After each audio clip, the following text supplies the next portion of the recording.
نحمده ونستعينه ونستغفره ونؤمن به ونتوكل عليه ونعوذ بالله من شرور أنفسنا ومن سيئات أعمالنا أما بعد فقد قال الله تعالى في كلامه المجيد والفرقانه الحميد أعوذ بالله من الشيطان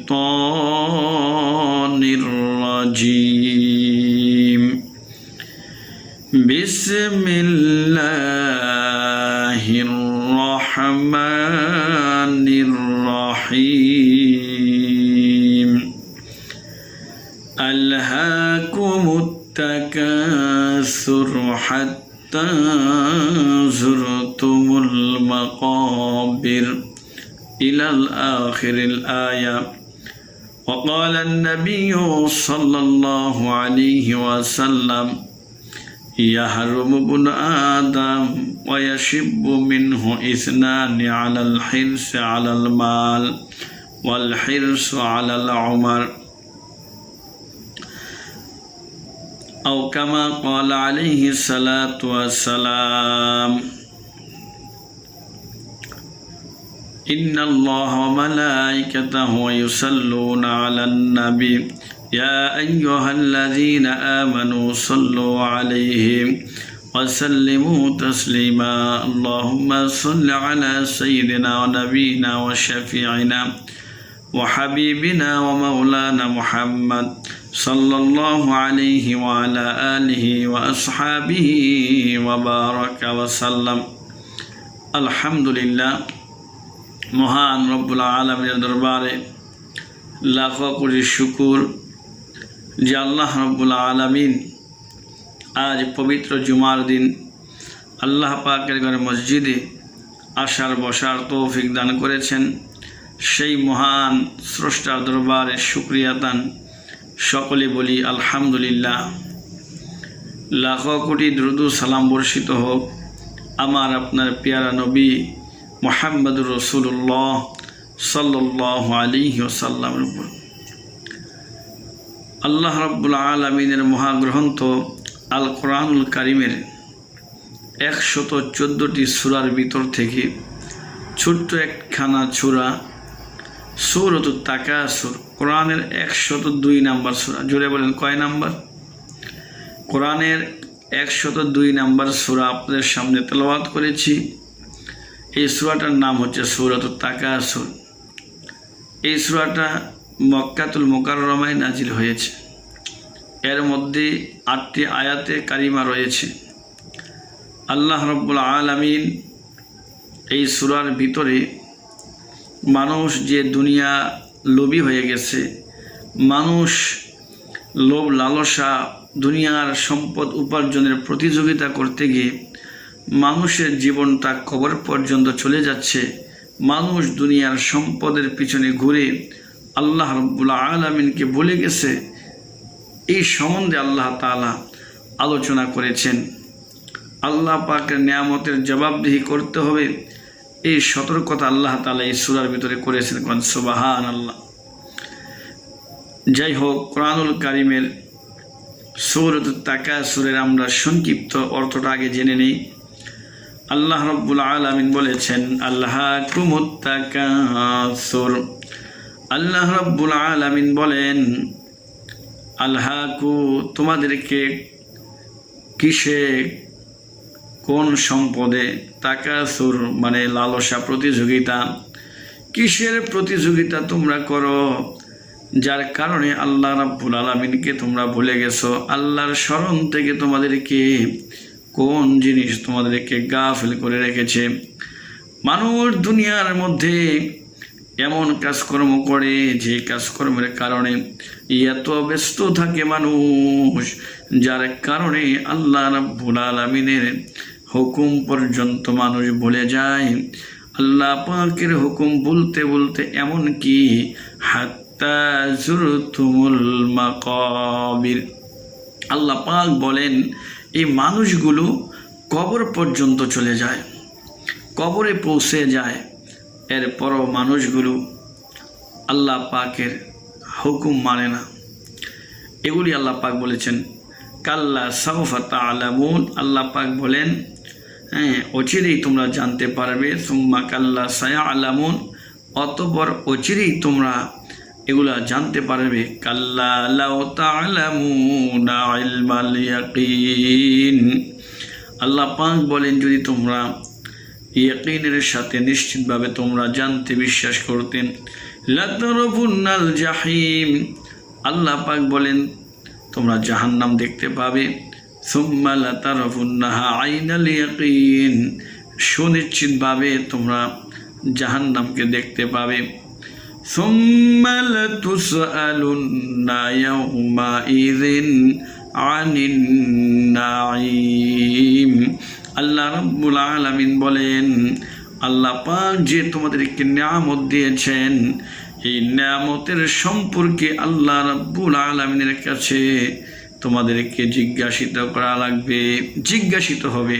আল্লাহ পাক তোমাদেরকে জিজ্ঞাসা করবেন যে আমি যে তোমাদেরকে এর নিয়ামতগুলো দিয়েছি, আমি আল্লাহ পাকের নিয়ামতের কি শুকর তোমরা আদায় করেছো। এই হলো মোটামুটি শাব্দিক অর্থ। এবার আসুন ব্যাখ্যা বিশ্লেষণে যাই। আলহাকুমুত তাকাসুর, আল্লাহ পাক বলেন তোমাদেরকে ধন সম্পদের প্রতিযোগিতায় আমি আল্লাহ রাব্বুল আলামিনের স্মরণ থেকে তোমাদেরকে গাফিল করে রেখেছেন। যুবক ভাইরা, এই লালসা, এই লোভ, বিশেষ করে সম্পদের লোভ মানুষের ভিতরে এমন ব্যাপক আকার ধারণ করেছে, কার চাইতে বেশি কে কত সম্পদ কামাই করবে, এই যে একটা প্রতিযোগিতা।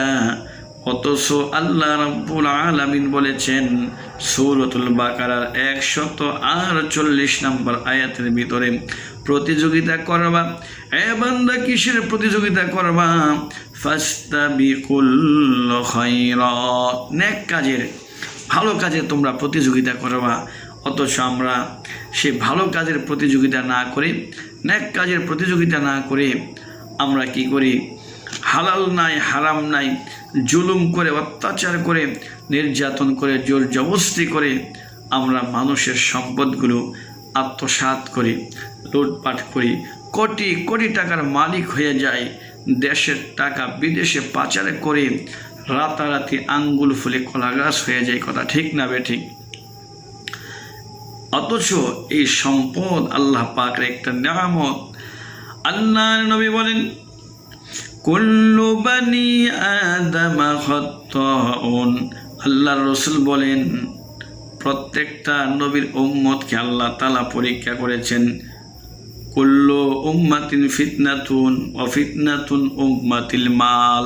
নবীজি ফরমান প্রত্যেকটা নবীর উম্মতকে আল্লাহ তাআলা পরীক্ষা করেছেন একটা জিনিসের মাধ্যমে। আমার উম্মতকে আল্লাহ সুবহানাহু ওয়া তাআলা পরীক্ষা করবেন মালের মাধ্যমে। কিসের মাধ্যমে? এই ধন সম্পদ, এই মাল, এগুলো আল্লাহ তাআলার নিয়ামত। আল্লাহ তাআলার এই নিয়ামত পেয়ে যারা আল্লাহকে ভুলে যাবে, আল্লাহ তাআলার কাছে তাদেরকে জবাবদিহি করতে হবে। সুম্মা লাতুসআলুন্না ইয়াওমাইযিন আনিন নাঈম। আল্লাহ পাক বলেন এগুলো সম্পর্কে তোমাদেরকে জিজ্ঞাসা করা হবে। সন্তানাদি আল্লাহ পাকের নিয়ামত। কত মানুষ একটা সন্তান নাই, কোটি কোটি টাকা খরচ করছে। কারো একটি মেয়ের সন্তান নাই, কারো একটি পুত্র সন্তান নাই, কারো কিছুই নাই। ইয়াহাবু লিমান ইয়াশাউ ওয়া ইয়াহাবু লিমান ইয়াশাউ যুকুর। আল্লাহ রাব্বুল আলামিন বলেন আমি আল্লাহ যাকে ইচ্ছা করি কন্যা সন্তান দান করি, আমি যাকে ইচ্ছা করি আমি পুত্র সন্তান দান করি। আবার আমি আল্লাহ যাকে ইচ্ছা করি তাকে কন্যাও দেই না, পুত্রও দেই না, তাকে বাঞ্জা রাখি। সব কিছুর মালিক একজন, জোরে কোন তিনি কে? আমার ভাইরা, সন্তানাদি হচ্ছেন আল্লাহ রাব্বুল আলামিনের একটা নিয়ামত। এই নিয়ামত, ধন সম্পদ আল্লাহর নিয়ামত। সুতরাং হালাল পন্থায় যদি আপনি সম্পদের মালিক হন কোনো অসুবিধা নেই। কিন্তু এই সম্পদ পাওয়ার পরে যদি এই সম্পদের সাথে আপনি খারাপ আচরণ করেন, আল্লাহ পাককে ভুলে যান, তাহলে আল্লাহ তাআলা কি বলেছেন জানেন? সূরাতুল মুনাফিকের মধ্যে আল্লাহ পাক বলেছেন 28 নম্বর পারা, ইয়া আইয়ুহাল্লাযীনা আমানু লা তুলহিকুম আমওয়ালুকুম ওয়ালা আওলাদুকুম আন যিকরিল্লাহ ওয়া মান ইয়াফআল যালিকা ফাউলাইকা হুমুল খাসিরুন। আল্লাহ রাব্বুল আলামিন বলেন, হে ঈমানদারগণ, বিশ্বাসীগণ, আমি আল্লাহ তাআলা তোমাদেরকে সম্পদ দিয়েছি, সন্তানাদি দিয়েছি। সুতরাং এই সন্তানাদি আর ধন সম্পদ আমি আল্লাহর পক্ষ থেকে একটা নিয়ামত। এই নিয়ামত পেয়ে সন্তানাদির কারণে, ধন সম্পদের কারণে যারা আমি আল্লাহ তাআলাকে ভুলে যাবে, আল্লাহর স্মরণ থেকে যারা গাফিল হয়ে যাবে, ফাউলাইকা হুমুল খাসিরুন। আল্লাহ পাক বলেন তারা ক্ষতিগ্রস্ত, তারা ধ্বংসকর, নাউজুবিল্লাহ।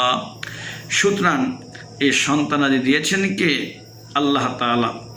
আল্লাহ সন্তান দিয়েছেন, আল্লাহ তাআলা ধন সম্পদ দিয়েছেন। সুতরাং এই ধন সম্পদের পিছনে পড়ে এগুলা কামাই করতে গিয়ে অনেক মানুষ দেখবেন নামাজ পড়ার সুযোগ পায় না, রোজা রাখার সুযোগ পায় না। গতকালকে মাগরিবের আগ মুহূর্তে আমরা আজিজনগর দিয়ে যাচ্ছি, এক লোক গরুর ঘাস কাটতেছে। জিজ্ঞাসা করলো, কি ব্যাপার, নামাজ পড়ো নাই? কয়েক ঘাস কাটতেছে। অথচ গরু কোনো সময় বলে না আমাকে ঘাস খাওয়াও। আল্লাহ পাকের উপর ভরসা করে, এই জন্য যে গরু সৃষ্টি করেছে মানুষের খেদমতের জন্য, আর মানুষকে গরু বানাইয়া আল্লাহ মানুষকে গরুর খাদেম বানাই দিছে। ওই যে আল্লাহর হুকুম মানে না। অথচ আল্লাহ পাক বলেন, আল্লাহাকুমুত তাকাসুর, কিসে তোমাদেরকে, কিসের লোভে, কিসের লালসায়, কোন সম্পদের প্রতিযোগিতায় তোমরা এইভাবে তোমরা আমি আল্লাহকে বলে গিয়েছ। আমার ভাইয়েরা, এই সূরাটা নাজিল হয়েছে কেন জানেন? আনসার সাহাবীদের মধ্যে দুটো গোত্র ছিল, বনু হারিস আর একটা বনু হারেসা।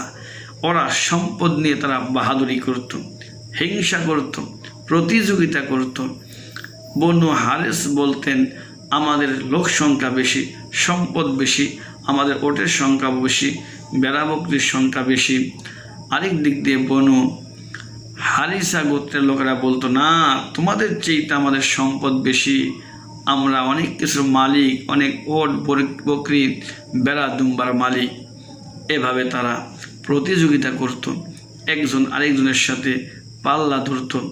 তো এই তাদের এই প্রতিযোগিতা করতে করতে তারা কবরে পৌঁছায় যায়। এরপরও আল্লাহ তাআলার হুকুম এরা ভুলে যায়।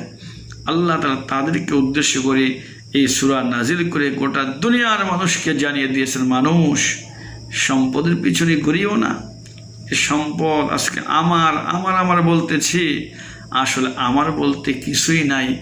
নবীজি বলেন, আমার বলতে শুধুমাত্র 3টা জিনিস। জোরে কোন কয়টা? 1 নাম্বার, রাসূল বলেন তুমি যা খাইলা হালালভাবে খাওয়াইলা, এই খাওয়াটা হচ্ছে তোমার নিজের। তুমি যেই কাপড়টা পরলা, এই কাপড়টা পরতে পরতে পুরাতন বানিয়ে ফেলেছ, এই কাপড়টা তোমার। নাম্বার 3, দুনিয়ার জমিনে বেঁচে থাকতে আল্লাহ রাব্বুল আলামিনের রাস্তায় যা কিছু দান করেছিলে, যদিও ক্ষণিকের জন্য মনে হয়েছে তোমার সম্পদ কমেছে, আরশের মালিক আল্লাহ বলেন সম্পদ কমে নাই, এটা জমা করে রেখেছেন আল্লাহ কিয়ামতের দিন। আমার আল্লাহ এই সম্পদগুলো তোমাকে বুঝাইয়া দিবে।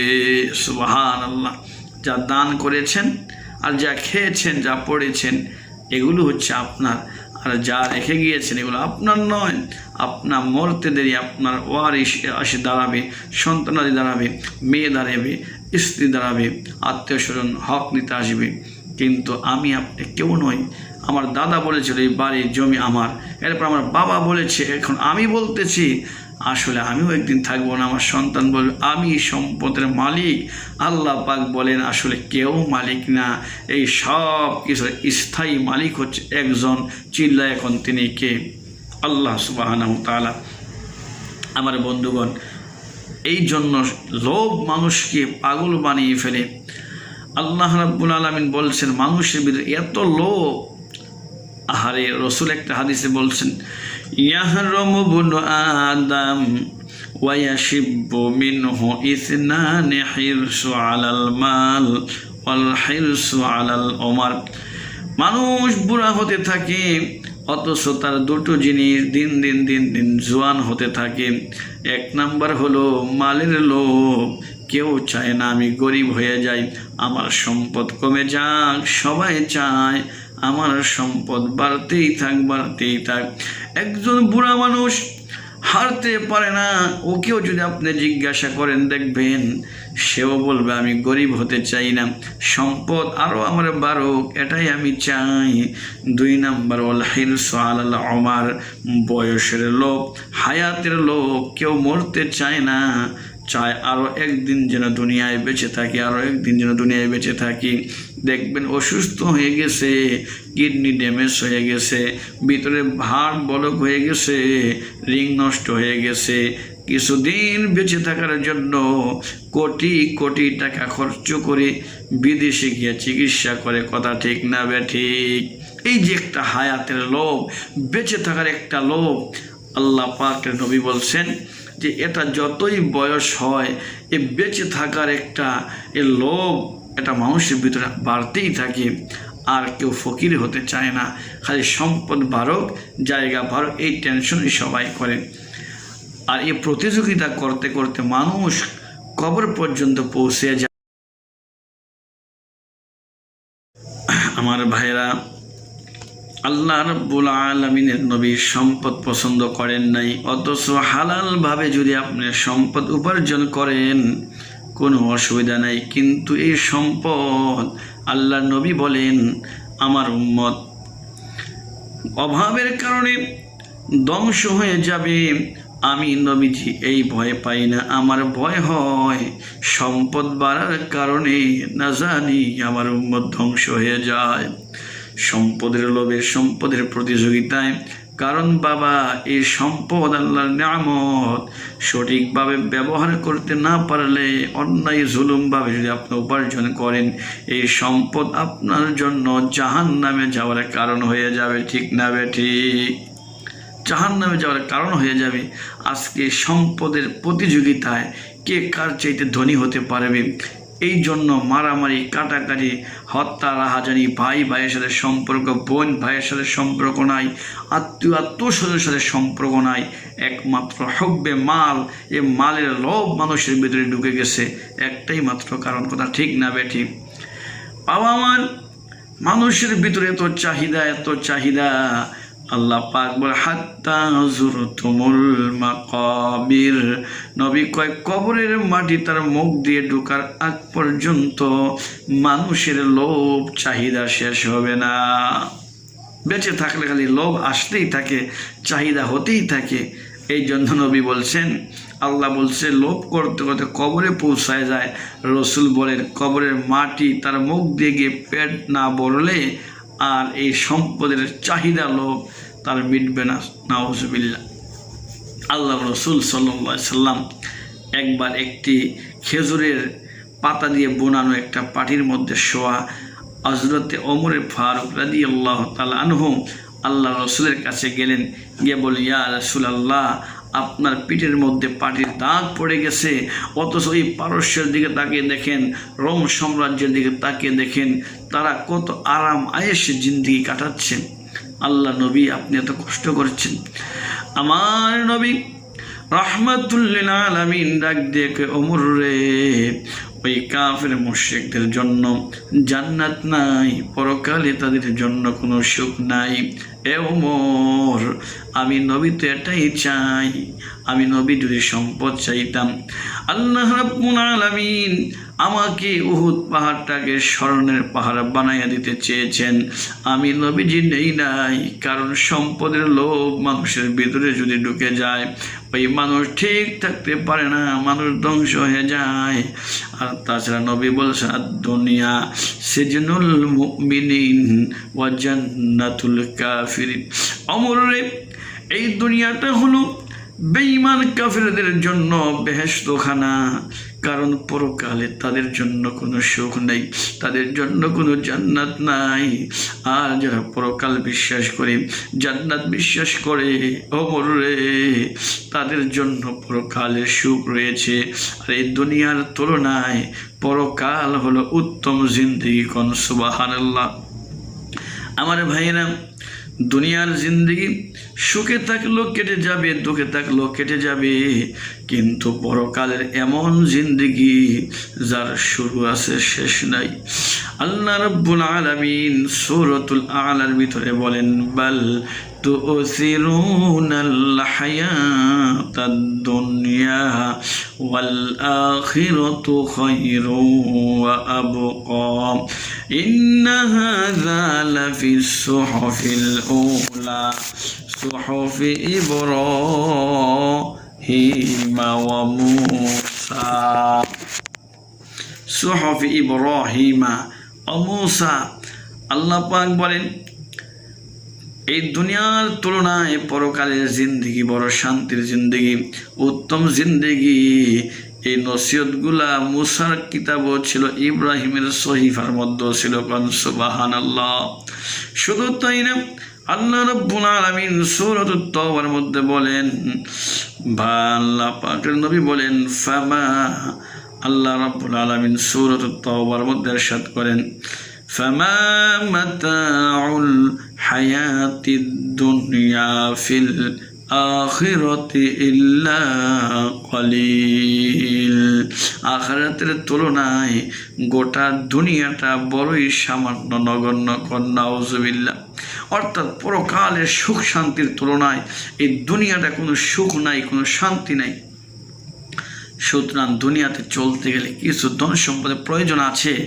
এটা যদি আপনি হালালভাবে করতে পারেন তাহলে আপনার জিন্দেগি সফল। কিন্তু মানুষের মধ্যে এত লোভ, এত চাহিদা। রাসূল বলেন, কোনো মানুষকে যদি, আদম সন্তানকে যদি একটা পাহাড় পরিমাণ স্বর্ণের পাহাড়ের মালিক বানিয়ে দেওয়া হয়, আদম সন্তান চাইবে কেমন আরও একটা স্বর্ণের পাহাড়ের মালিক হওয়া যায়। যদি আরও একটা দেওয়া হয়, সে চাইবে আরও একটা কীভাবে উপার্জন করা যায়। দেখেন না, একটা ফ্যাক্টরির মালিক, সে চেষ্টা করে আরও একটা বানায়। দুটো ফ্যাক্টরি হয়ে গেল, এরপরও তার পিপাসা মেটে না, ওই লোকটা আরও একটা ফ্যাক্টরির মালিক হতে চান। এলাকার মধ্যে দেখবেন যত ফ্যাক্টরির মালিক আছে, বড় বড় ইন্ডাস্ট্রির মালিক আছে, মিল কারখানার মালিক আছে, প্রথমে একটু জায়গা কিনে এরপর এলাকার কিছু দান্দাবাজ, চান্দাবাজ কিছু নেতাদেরকে ধরেন, ওদের মাধ্যমে এলাকার গরিব মানুষদের উপরে জোর জবরদস্ত করে তাদের জায়গা জমিগুলো কোম্পানিরা কিনে নেয়। জোরে কোন ঠিক না বেঠে? আমার ভাইয়েরা, আল্লাহর নবী বলেন, কোনো ব্যক্তি যদি এক বিঘত পরিমাণ জায়গা যদি কারো থেকে জোর জবরদস্ত করে দখল করে খায়, কিয়ামতের দিন আসমান ও জমিন পরিমাণ সম্পদ তার মাথার মধ্যে চাপায়া দিবে। এই দুনিয়ার সম্পদের প্রতিযোগিতায়, লালসায় মানুষ থেকে পশু হয়ে যাচ্ছে। অথচ এই দুনিয়ার সম্পদ আপনার আমার নয়। এই দুনিয়ার সম্পদ একদিন রেখে অন্ধকার কবরে চলে যেতে হবে। অথচ আল্লাহ পাকের নবী বলেন, কিয়ামতের দিন মানুষ চুল পরিমাণ লড়তেও পারবে না, সরতেও পারবে না। চারটা প্রশ্নের জবাব না দেওয়া পর্যন্ত। তার মধ্যে একটা হচ্ছে, সম্পদ কিভাবে উপার্জন করেছো আর কিভাবে তুমি ব্যয় করেছো।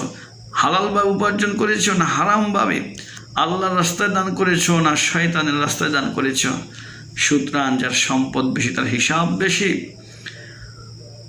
একজন ধনী মানুষ মনে করে সে জান্নাতি, আরেকজন গরিব মানুষ সেও জান্নাতি। এই দুই জান্নাতির মধ্যে আগে কে যাবে জানেন? আল্লাহ রসুল বলছেন, একটা ধনী লোক যদি জান্নাতি হয় আর একটা গরিব মানুষ যদি জান্নাতি হয়, একজন ধনী ব্যক্তির 500 বছর আগে একজন গরিব জান্নাতে যাবে। সুবহানাল্লাহ বলেন। দুনিয়ার 500 বছর নয়, আল্লাহর নবী রাহমাতুল লিল আলামিন বলেন, এই দুনিয়ার 500 বছর, আখিরাতের একদিন। এইভাবে আখিরাতের 500 বছর আগে একজন গরিব জান্নাতি ধনী জান্নাতির আগে জান্নাতে ঢুকে যাবে। সুবহানাল্লাহ। তার কারণ হচ্ছে তার সম্পদ কম, হিসাব হবে কম। আল্লাহ নবী বলছেন, আমি চাই দুনিয়াতে একবেলা খাবো, আল্লাহর শুকর আদায় করব, আরেক বেলা খাবো না, আল্লাহর কাছে ধৈর্য ধারণ করব। আর আমরা তো সম্পদের পাল্লা ধরে সম্পদের প্রতিযোগিতায় আমাদেরকে পাগল বানিয়ে ফেলেছি। আমার ভাইয়েরা, এই জন্য এই সম্পদ একদিন থাকবে না। আসুন, আল্লাহ পাক যে বলেছেন, আলহাকুমুত তাকাসুর, কিসে তোমাদেরকে আমি আল্লাহর স্মরণ থেকে গাফেল করে রেখেছে? কোন ধন সম্পদের কারণে? এই সম্পদের লোভ যার ভিতরে আসে তার মৃত্যু হয়ে যায় বেঈমানের মতো। একটি ঘটনা মনে হয়েছে, বলবো আমার বন্ধুগণ। হযরত ঈসা আলাইহিস সালাতু ওয়াস সালাম, আল্লাহর পয়গম্বর, একদিকে সফরে যাচ্ছেন। এক ইহুদি বলতেছে, ওগো পয়গম্বর, আমাকে আপনার সফর সঙ্গী বানান। হযরতে ঈসা আলাইহিস সালাতু ওয়াস সালাম বললেন, তুমি আমার সফর সঙ্গী হতে পারবে না, তুমি একজন ইহুদি। বলছে, হুজুর, আমি আপনার সফর সঙ্গী হতে পারবো, আপনি আমাকে সঙ্গে নেন। আল্লাহর পয়গম্বর বলছে, ঠিক আছে। হযরত ঈসা আলাইহিস সালাতু ওয়াস সালাম তিনি 3টা রুটি নিয়ে আসছেন, যেহেতু দূরে যাবেন, খাবারের প্রয়োজন হতে পারে। এবার ওই খাদেম ইহুদিকে বললেন, তোমার কাছে রাখো। ইহুদি জাত কত খারাপ দেখবেন। আল্লাহর নবী ঈসা রুহুল্লাহ আলাইহিস সালাতু ওয়াস সালাম সামনের দিকে রওনা, পিছন দিকে ইহুদি খাদেম পিছন পিছন রওনা করলেন। কিছু দূর যাওয়ার পরে আল্লাহর পয়গম্বর হযরত ঈসা আলাইহিস সালাতু ওয়াস সালাম ওই খাদেমকে বললেন, রুটিগুলো বের করো। 3টা রুটির মধ্যে একটি হযরত ঈসা আলাইহিস সালাতু ওয়াস সালাম খেলেন, আরেকটা রুটি খাদেমকে দিলেন, আরেকটা রুটি বললেন, এটা তোমার ব্যাগে রাখো, আবার সামনে প্রয়োজন হতে পারে।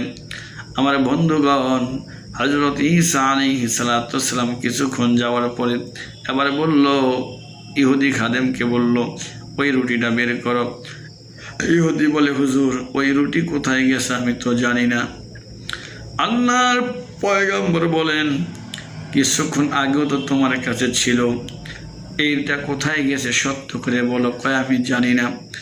এতে বোঝা যায় ইহুদিরা নবীদের সঙ্গ গাদ্দারি করেছে। আজও গোটা পৃথিবীটা এই ইহুদির বাচ্চারা তছনছ করতেছে। ওই বেঈমান ইহুদিরা বাইতুল মুকাদ্দাসের মতো জায়গাকে এর মধ্যে আক্রমণ করেছে। ধরে কোন ঠিক না ঠিক? আল্লাহর পয়গম্বরকে জানো না? আল্লাহর নবী সাল্লাল্লাহু ঈসা আলাইহিস সালাম চিন্তা করলেন, একটু সামনের দিকে যাই, আমার কিছু মুজিজা আল্লাহ যে আমাকে দিয়েছেন, এই মুজিজা তাকে আমি দেখাই, দেখি এই মুজিজা দেখার পরে তার বিশ্বাস হয় কিনা, সে সত্য কথা বলে কিনা। আমার বন্ধুগণ, হযরত ঈসা আলাইহিস সালাম কিছু দূর যাওয়ার পরে একটা সমুদ্র পড়লো, সাগর, নদী বিশাল। কি করে পার হবে? জায়নামাজ বিছাইলেন, খাদেমকে বললেন, তুমি আমার সাথে উঠো। এই সাগরের উপর দিয়ে মুহূর্তের মধ্যে আল্লাহর পয়গম্বর পার হয়ে গেলেন। ওপার যাওয়ার পরে বলল, ও খাদেম, যে আল্লাহ রাব্বুল আলামিন আমাকে এত বড় একটা মুজিজা দান করেছেন, আমি বিনা নৌকায় তোমাকে নিয়ে সাগর পাড়ি দিয়েছি। ওই আল্লাহর কসম করে বলি, সত্যি করে বলো রুটিটা কোথায়? ইহুদি কয়, আমি জানি না। আল্লাহর নবী আর একটু সামনের দিকে রওনা। কিছু দূর যাওয়ার পরে দেখতেছে একটা লোক, এক রাখাল বকরি লালন পালন করতেছে। আল্লাহর পয়গম্বর ঈসা রাখালকে বললেন, রাখাল, একটা ছাগলের বকরির বাচ্চা আমার কাছে আনো। একটা বকরির বাচ্চা আল্লাহর পয়গম্বরের কাছে আনা হলো। আল্লাহর পয়গম্বর এইটাকে ওই মুহূর্তে জবাই করলেন। খাদেম দাঁড়িয়ে দাঁড়িয়ে দেখতেছেন, জবাই করে এটাকে রান্না করলেন, বুনা করলেন। আল্লাহর পয়গম্বর খেলেন। ওই ইহুদিকে বললেন, ইহুদি খাদেম তুমিও খাও। রাখাল খাইলেন, খাদেম খাইলেন, পয়গম্বর ঈসা আলাইহিস সালাম খাইলেন। খাওয়ার পরে হাড্ডি গুড্ডিগুলো একত্রিত করলেন। একত্রিত করার পরে আল্লাহর নবী বললেন, কুম্পি ইজনিল্লাহ, ও বকরি, আল্লাহর হুকুমে আগের মতো তুমি জিন্দা হয়ে যাও। কোন সুবহানাল্লাহ। আমার ভাইরা, আল্লাহর নবী হযরত ঈসা আলাইহিস সালামকে আল্লাহ অনেকগুলো মুজিজা দিয়েছেন। তার মধ্যে একটা হলো তিনি মৃতকে জীবিত করতে পারতেন। কোন সুবহানাল্লাহ। তিনি বলতে দেরি সঙ্গে সঙ্গে ওই হাড্ডির মধ্যে গোশত একত্রিত হয়ে ওই বকরির বাচ্চাটা আগের মতো জীবিত হয়ে দৌড়াইয়া ছাগলের পালে চলে গেছে। সুবহানাল্লাহ। এই দৃশ্য দেখার পরে আল্লাহর নবী বলতেছেন, খাদেম রে, যে আল্লাহ আমাকে এত সুন্দর মুজিজা দিয়েছে, তোমার নিজের চোখে দেখেছ, এবার বলো এই রুটিটা কে খেয়েছে? কয় আমি জানি না। অথচ এই মুজিজা দেখে ওই রাখাল কালেমা পড়ে ঈমান গ্রহণ করেছে। অথচ ইহুদি পয়গম্বরের সঙ্গে থাকার পরও সত্য কথা বলে না। কত খারাপ ইহুদি জাত আল্লাহ বুঝেন। আল্লাহর নবীজি জানেন তো সে খেয়েছে, কারণ ঈসা নবীকে আরও একটা মুজিজা দিয়েছেন। আপনি কি খেলেন, বাসায় আপনি কি রেখে আসলেন, এটাও আল্লাহর পয়গম্বর হযরত ঈসা বলে দিতে পারতেন। সুবহানাল্লাহ বলেন। আল্লাহ নবী চাচ্ছেন দেখি কিছু মুজিজা দেখায়া ইহুদির বাচ্চাটা সত্য কথা বলে কিনা। আর একটু সামনে যাচ্ছেন, এমনিতে দেখে একটা জন্মান্ধ ব্যক্তি, তার চক্ষু দুইটার জন্ম থেকে অন্ধ। আল্লাহর নবী হযরত ঈসা রুহুল্লাহ আলাইহিস সালামকে আল্লাহ রাব্বুল আলামিন আরও একটা মুজিজা দিয়েছেন।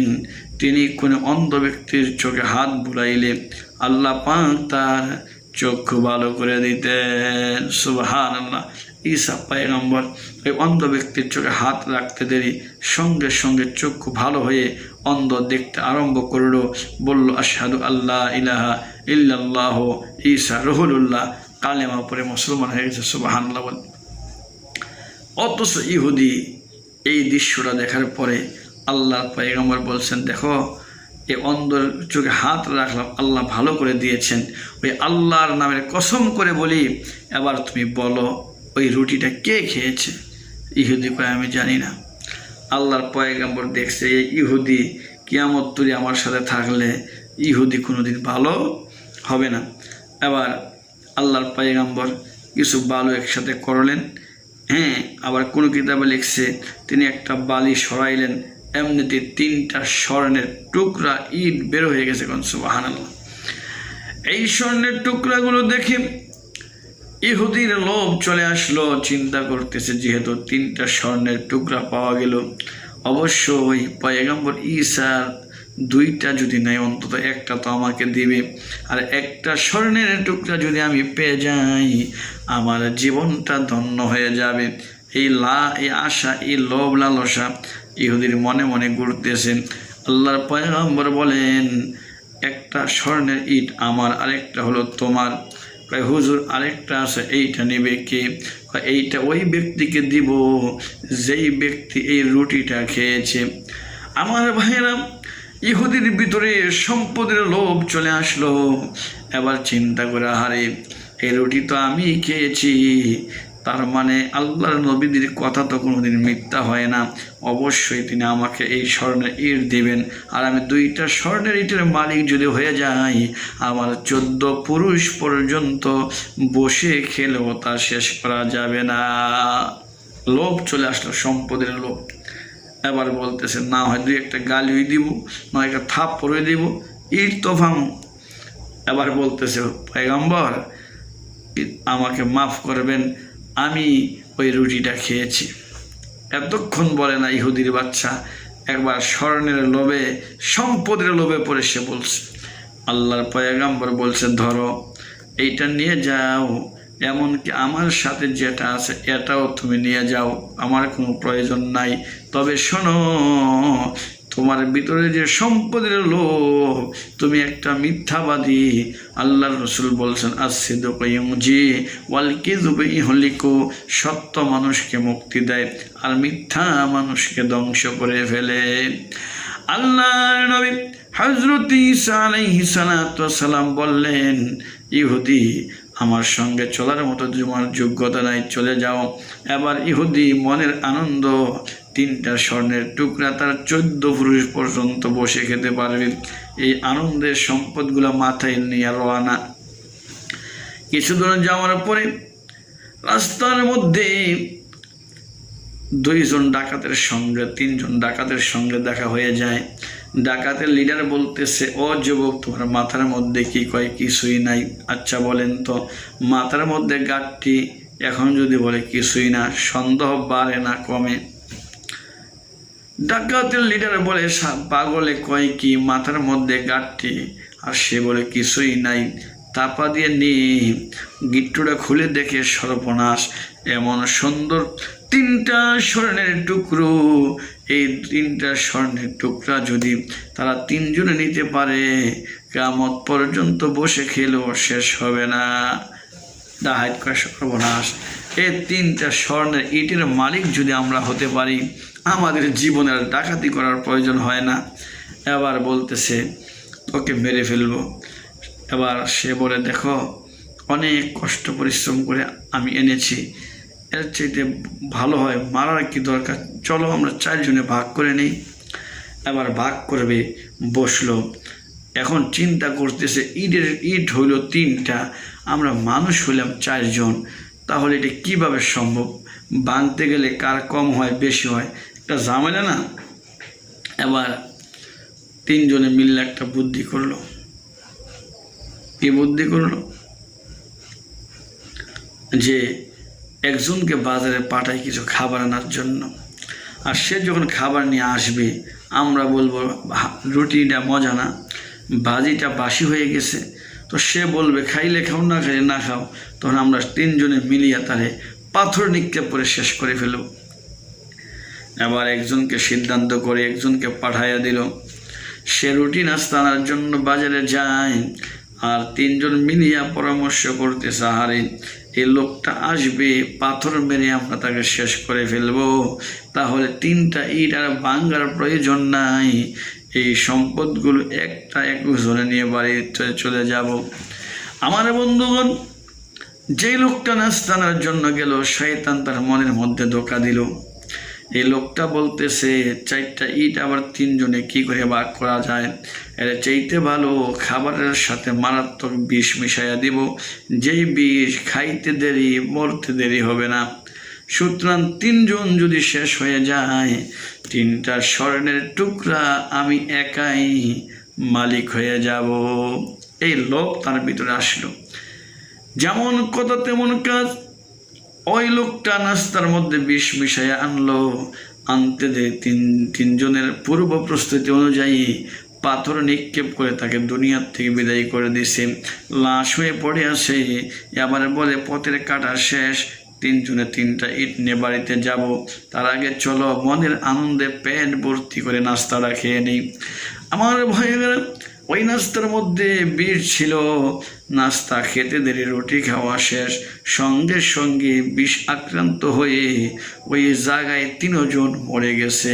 আরেকজনকে মেরে ফেললো। এই 4 জন মানুষ মরে সিটফাড়াং হয়ে পড়ে আছে। কিছুক্ষণের মধ্যে আল্লাহর পয়গাম্বর হযরত ঈসা আলাইহিস সালাম আসলেন। ঈসা পয়গাম্বর দেখতে চাহারে, আমার খাদেমের যে গলা নাই, আর 3 জন বিষ আক্রান্ত হয়ে মরে নীল হয়ে গেছে, কালো হয়ে গেছে। আল্লাহর নবীজি ঘটনা বুঝতে পারলেন। আল্লাহর পয়গাম্বর বলে, ইহুদিরে, ও খাদেম, তোমার মধ্যে সম্পদের লোভ আসলো, আর তোমার সম্পদ দেখি ওই 3 ডাকাতের মধ্যে লোভ আসলো। তোমাদের 4 জনের ভিতরে সম্পদের লোভ আসার কারণে এই সম্পদ তো তোমরা পাও নাই, তোমরা দুনিয়ার থেকে বিদায় হয়ে গেছো, সম্পদের জায়গায় সম্পদ পড়ে রয়েছে। আমার ভাইয়েরা, এখনো অনেক মানুষ আছে ওই 4 জনের মতো সম্পদের লোভ করার কারণে সারাদিন সম্পদের তালাশে থাকে, কামাই উপার্জনের ধান্দায় থাকে, নামাজ নাই, রোজা নাই। আল্লাহ পাক ওদেরকে লক্ষ্য করে বলছে, আল্লাহকুমুত তাকাসুরু হাত্তা যুরতুমুল মাকাবির। কোন জিনিস তোমাদেরকে, কিসের চাহিদা, কিসের প্রতিযোগিতায় আমি আল্লাহর স্মরণ থেকে তোমরা গাফেল হয়ে গিয়েছো। এইভাবে মানুষ কবর পর্যন্ত পৌঁছায়া যায়। আমার ভাইয়েরা, অনেক সময় হয়ে গেছে, আসুন আমরা সংক্ষিপ্ত আকারে এই সূরাটার একটা ফজিলত শুনে নিই। আল্লাহর নবী একবার সাহাবায়ে কেরামদেরকে লক্ষ্য করে বললেন, ও আমার সাহাবীরা, তোমরা প্রতিদিন ঘুমাইবার আগে কোরআনুল কারীম থেকে 1000 আয়াত তেলাওয়াত করে ঘুমাইবা। কে কে পারবা হাত উঁচু করো। কোনো সাহাবায়ে কেরাম হাত উঁচু করেন না, কারণ মিয়া 1000 আয়াত তেলাওয়াত করা বাড়ির কথা নাকি, মোটামুটি 10 পারার কাছাকাছি হয়ে যাবে। সাহাবায়ে কেরাম চুপ হয়ে গেলেন, কেউ হাত উঁচু করেন না। আল্লাহ রসুল আবার বললেন, তোমাদের মধ্যে এমন কেউ আছনি প্রতিদিন ঘুমাইবার সময় সূরাতুত তাকাসুর একবার তেলাওয়াত করে ঘুমাইবা। সঙ্গে সঙ্গে সাহাবায়ে কেরাম এইভাবে হাত উঠাইলেন, লাব্বাইক ইয়া রাসূলুল্লাহ, এই আমলটা আমরা করতে পারো। দুজাহানের বাদশাহ কামলিওয়ালা নবী মুহাম্মদুর রাসূলুল্লাহ সাল্লাল্লাহু আলাইহি সাল্লাম বললেন, সাহাবীরা শোনো, যে ব্যক্তি নাকি ঘুমাইবার আগে রাত্রের বেলা সূরাতুত তাকাসুর একবার পড়ে ঘুমাবে, আরশের মালিক আমার আল্লাহ ওই বান্দা বান্দির আমল নামায় কোরআনের 1000 আয়াত তেলাওয়াত করার সওয়াব লিখে দিবে। সুবহানাল্লাহ। সুতরাং আমরা আজকে আলোচনা শুনলাম আল্লাহ পাকের কালামের 102 নম্বর সূরা সূরাতুত তাকাসুর থেকে। আমাদের এটাই শিক্ষা, এই সম্পদের পিছনে পড়ে, সম্পদ কামাইয়ের পিছনে পড়ে আমার আপনার জিন্দেগি শেষ হয়ে কবরে চলে যাচ্ছি, কবরে যাওয়ার সময় হয়ে যাচ্ছে, কিন্তু আমরা আল্লাহ তাআলাকে ভুলে গেছি। সপ্তাহে একদিন জিকির হয়, জিকির মানে আল্লাহ স্মরণ, আমরা ওই টাইমে সপ্তাহে একদিন আধা ঘন্টা সময় দিতে আমরা পারি না। হে মানুষ, এই জীবনটা নিয়ে আল্লাহর কাছে যাইবা, দন দিছে, সম্পদ দিছে, হাত দিছে, চেহারা দিছে, এত নিয়ামত পাওয়ার পরও তুমি আল্লাহর নাফরমানি করো। আসুন আমরা 5 ওয়াক্ত নামাজ পড়ি, হালাল পথে চলি, হালালভাবে সম্পদ উপার্জন করার চেষ্টা করি। আল্লাহ তাআলা আমাদেরকে আমল করার তৌফিক দান করুক। ওয়া আখিরু দাওয়ানা আলহামদুলিল্লাহি রাব্বিল আলামিন।